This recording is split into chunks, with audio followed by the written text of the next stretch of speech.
Have you ever been rock solid sure about anything and then found that later on you weren't so sure and doubts begin to creep in? Maybe in a football game, right? Or maybe just in other things in life where you start out so absolutely sure this is the way it's going to go. And then all of a sudden, when things don't turn out with the signs that you expect, you find you begin to doubt and question. Sometimes it's driving on a road unsure. I've had the experience of driving down a dark road to someplace I've never been before. And sure, I'm on the right road. I've seen all the signs, and then all of a sudden it gets darker and darker and darker.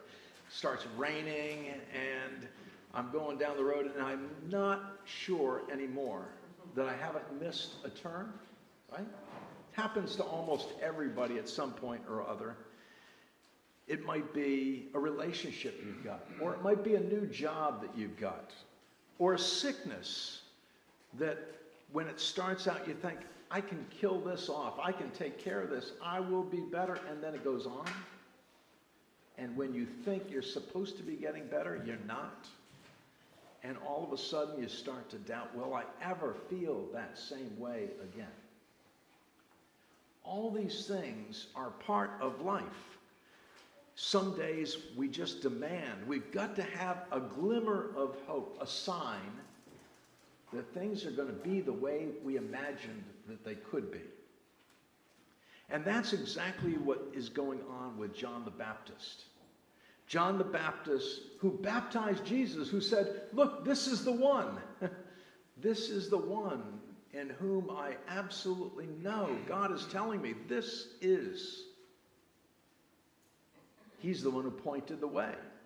But now we hear a few chapters later, and what we see is John the Baptist now in prison, things not going the way he thought they would.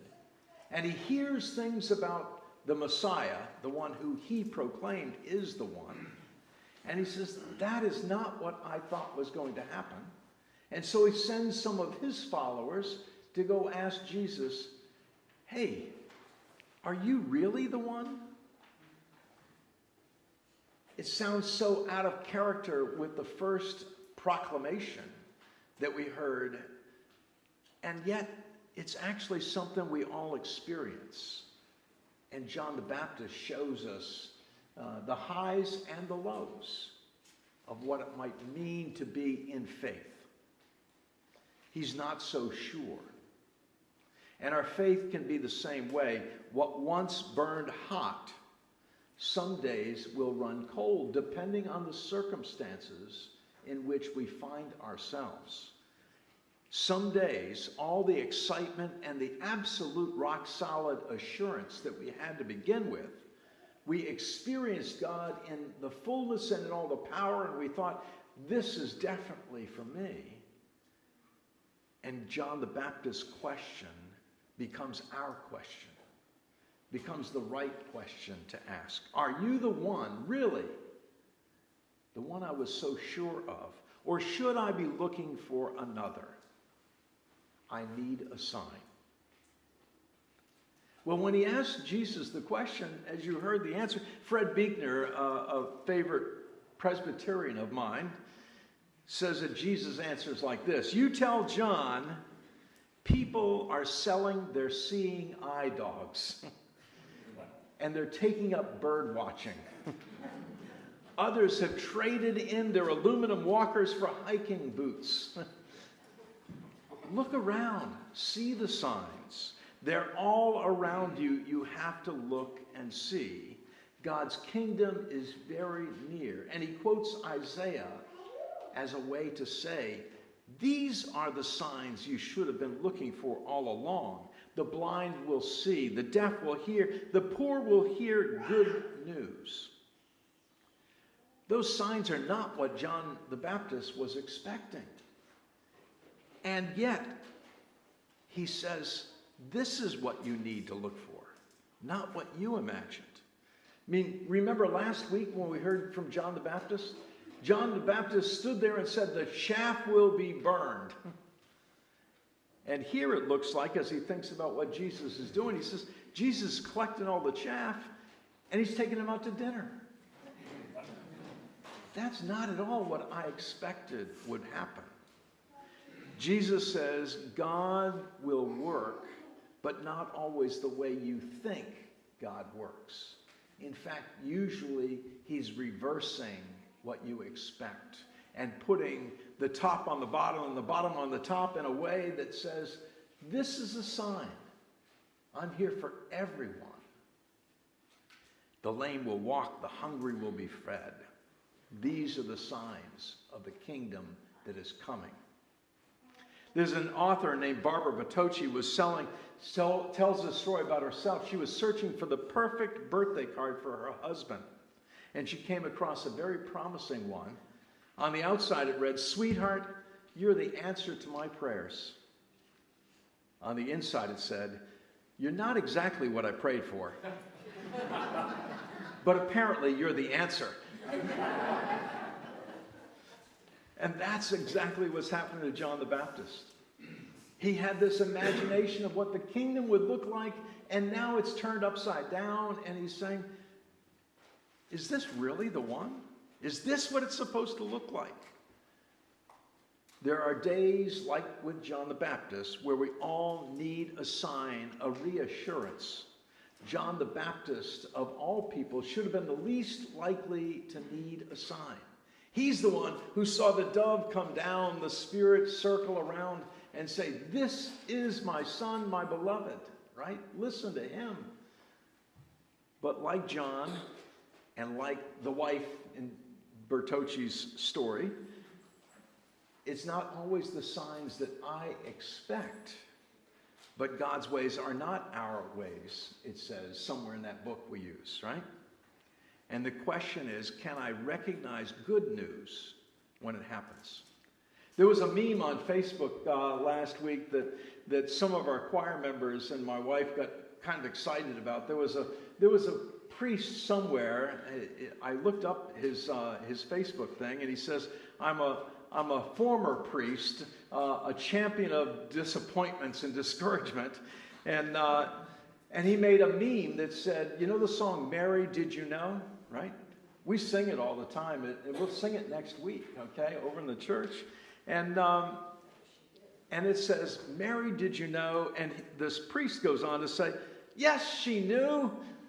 She absolutely knew. She said it from the very beginning. Her Mary's song, the Magnificat. Read it. You'll know she knew. And the only reason you know it is because she knew it and passed it on. That's the worst Christmas song ever. Some of our singers who love the song objected, said, "What do you mean the worst Christmas song ever? It's one of my favorites."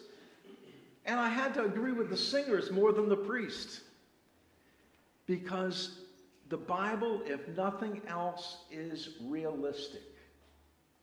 Mary, who does know when the angel comes to her and says, "This is what I am. This is who I am. I'm going to follow you, God." And then goes on. You remember, it's not too many chapters later where Mary is the one saying, "Let's get my son Jesus. How about his brothers take him back and put him in the basement? He's acting really strange."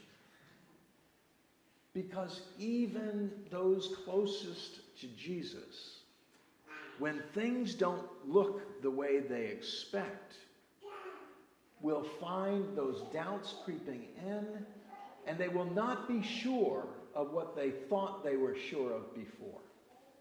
And that's actually the nature of our faith.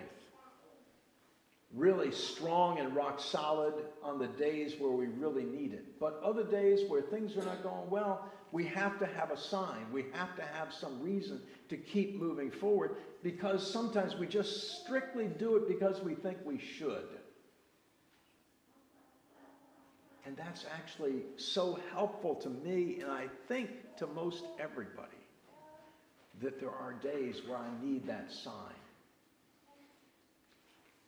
Writer Annie Lamott, who is the ultimate realist if you've ever read her books, she describes a night in her own dark passage, in a dark night of the soul. She said, "I got into bed shaky and sad, And as I lay there, I became aware that I had to have some other moment of hope because I was losing all hope. And then in the middle of the night, I became aware there seemed to be someone else in my room, hunkered down in the corner of the room, and the feeling was so strong that I actually turned on the light for a moment. I wanted to be sure no one was really there, and of course no one was. But after a while, in the dark again, I knew beyond any doubt Jesus was there with me. And I felt him as strongly as my dog was lying nearby, and I knew it.